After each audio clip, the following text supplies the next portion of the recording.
वालेकुम वरहमतुल्लाहि वबरकातुहू। कैसे हैं मेरी प्यारी बहनें, आप सब? उम्मीद करती हूँ खैरियत से होंगी। आज मैं आपके साथ बेसन के मिक्स पकोड़े की रेसिपी लेके हाज़िर हुई हूँ और मैं आपको इसके इंग्रेडिएंट्स बता देती हूँ कि किस तरीके से बना रहे हैं और क्या क्या इसमें सामान हम डालते हैं।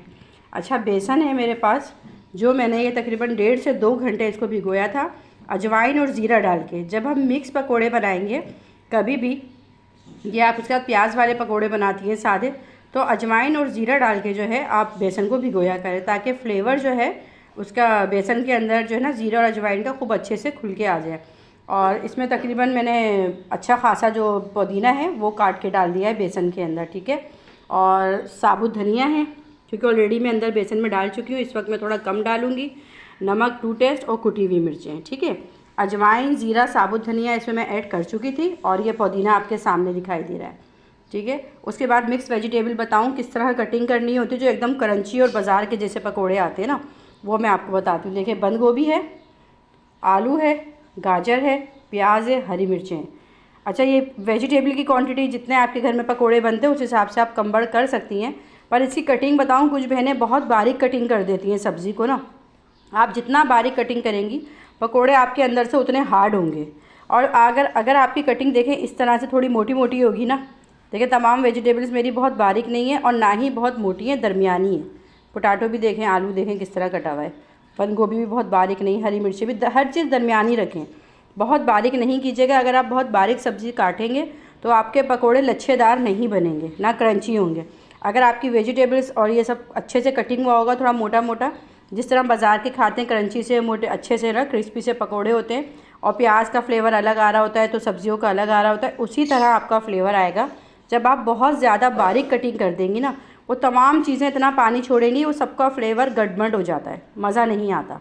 तो चलिए, बातें हो गई और मैंने आपको कुछ मशवरे भी दिए, उम्मीद है कि आपको पसंद आएंगे।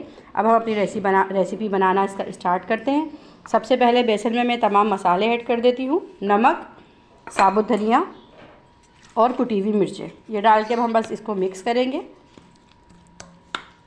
इसके बाद हम जब बेसन में ये अच्छी तरह मिक्स हो जाएगा ना, अच्छा मैं आपको एक मेन बात बताना भूल गई, वो ये कि आपने बेसन को जो है ना ही बहुत पतला घोलना है, ना ही बहुत गाढ़ा, ठीक है। देखिए, इतना रखना है।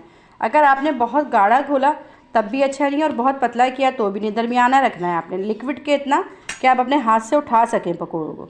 इसके बाद हम इसमें अपनी तमाम वेजिटेबल्स जो हैं वो ऐड कर देंगे, सारी एक साथ ही मिक्स करनी है आपको, ठीक है।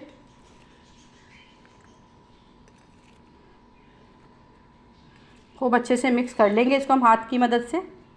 ये देखें,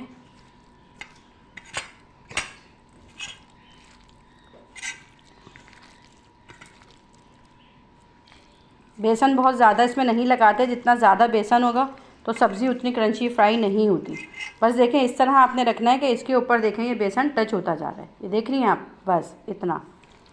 तो बस इस तरह हम इसको खूब अच्छी तरह मिक्स करेंगे और फिर हम इसको फ्राई करना शुरू करते हैं।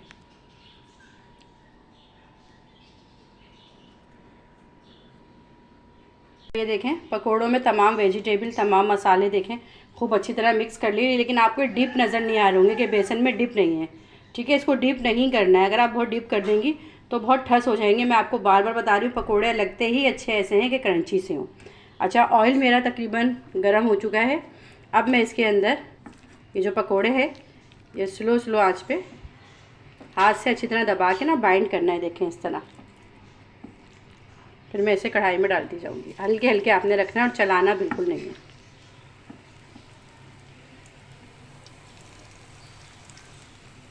देख रही हैं आप मैं कैसे रख रही हूँ।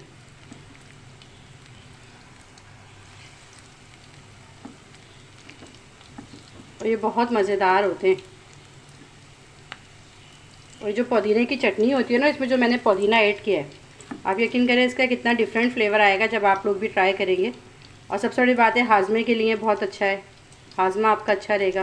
किसी भी टाइम खाएं, रमज़ानों में खाएं या शाम में खाएं, बच्चों में के साथ बैठ के, तो किसी को ऐसी चीज़ बनाएं कि उसके फ़ायदे भी आपको मिलें और उससे कोई आपको नुकसानात ना हो।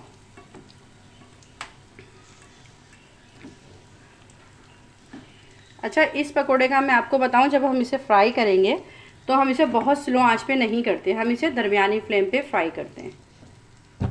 अगर हम बहुत स्लो पे डालेंगे ना तो ये आपस में जो सब्ज़ी होगी ना वो बिखरना शुरू हो जाएगी। इसलिए पकोड़े जो हैं ये वाले अब हम इसे दरमियानी आंच पे फ्राई करेंगे। अच्छा, अब इसे फ्राई होते हुए तकरीबन 5 मिनट हो गए हैं ना, मैंने इसे टर्न नहीं किया था। अब हम इसका साइड चेंज करते हैं। देखें कोई पकोड़े बिखरे नहीं हैं आपस में, जबकि मैंने कितना कम बेसन यूज़ किया है आपके सामने।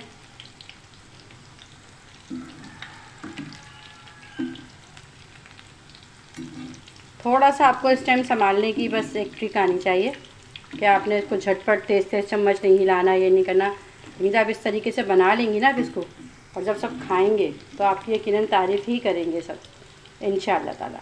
इसी तरह हम तमाम पकोड़े डालेंगे और उसे गोल्डन ब्राउन करके फिर निकालेंगे। मज़ेदार सी पुदीने की चटनी के साथ हम इसे सर्व करेंगे। माशाल्लाह से ये क्रिस्पी ब्राउन हो गए हैं पकोड़े। अब मैं इसे निकाल लूँगी। ये देखें, अब मैं एक चीज़ आपको दिखाना चाह रही हूँ और से जो मेरे कैमरे में नहीं आ पा रहा मोबाइल के। ये देखें कोई प्याज कोई वेजिटेबल्स कुछ एक पकौड़ों से अलग नहीं हुई। अगर आप इसी मेजरमेंट से बनाएंगी और डरेंगी नहीं ना पतला बेसन रखते वक्त और ज़्यादा बारीक मोटी मोटी वेजिटेबल काट के, तो इंशाअल्लाह ताला आपके टेस्टी पकोड़े बिल्कुल बाज़ार जैसे टेस्ट के साथ रेडी होंगे। देखें कैसे लच्छे वाले और मिक्स वेजिटेबल है। हर वेजिटेबल का देखें अलग कलर आपको दिख रहा होगा, कोई एक दूसरे के साथ ज्वाइन नहीं हुई, कुछ नहीं, सब क्रंची से मज़ेदार से। अब इसी तरह मैं तमाम पकोड़े रेडी कर लूँगी। ये मैंने पूरा एंड तक आपको इसलिए दिखाया है कि आप ये देखें कि निकालते वक्त भी होता है ना कढ़ाई के अंदर पूरी सब्ज़ी बिखर जाती है, कोई नहीं बिखरेगी, कुछ भी नहीं, सब मज़ेदार सा रहेगा। अब इसी तरह मैं तमाम पकोड़े रेडी कर लेती हूँ। देखें तमाम माशाल्लाह पकोड़े क्रिस्पी से फ्राई हो गए। मज़ेदार सी मैंने पुदीने की चटनी बनाई है और ये साथ में पकोड़े हैं। ये देखें आप तमाम गाजर, पुदीना, आलू, प्याज सब आपको इसमें बाकायदा दिख भी रहा होगा। ये कितने क्रंची है देखें, बहुत टेस्टी होते हैं पकोड़े। अच्छा मैं आपको एक बात बताऊं, पकोड़े हो या आलू के पकोड़े हो या प्याज के पकोड़े, तब कभी भी आप फ्राई करें तो उसको टिश्यू पेपर या किसी पेपर पे मत निकालें, डायरेक्ट इसको किसी कांच की प्लेट में उतारा करें, ताकि जो अगर हम टिश्यू पेपर वगैरह के साथ जो निकालते हैं ना पकोड़े तो उसको सॉफ्ट कर देते हैं, उसका जो फ्लेवर होता है वो सारा टिश्यू पेपर पर चला जाता है। हाँ, अगर किसी को डाइट का या हार्ट का कोई प्रॉब्लम है, ऑयल फ्री खाना चाहते हैं, तो वो एक अलग बात है कि वो टिश्यू पेपर के साथ उसको एब्जॉर्ब कर दें उसका ऑयल, फिर खा लें। लेकिन अगर हम लोग वैसे टेस्ट के तौर पर चटपटे पकोड़े खाना चाहते हैं तो हमें तो यही करना चाहिए कि डायरेक्ट उसको प्लेट में डिश आउट करें। चलिए, उम्मीद करती हूँ कि आपको मेरी ये रेसिपी पसंद आई होगी। अगर आपको मेरी ये रेसिपी पसंद आए मिक्स पकोड़ों की, तो प्लीज़ इसको लाइक शेयर सब्सक्राइब कीजिएगा और अपने कमेंट्स में मुझे ज़रूर बताइएगा कि आपको मेरी ये रेसिपी पकोड़ों की कैसी लगी। अल्लाह हाफिज़।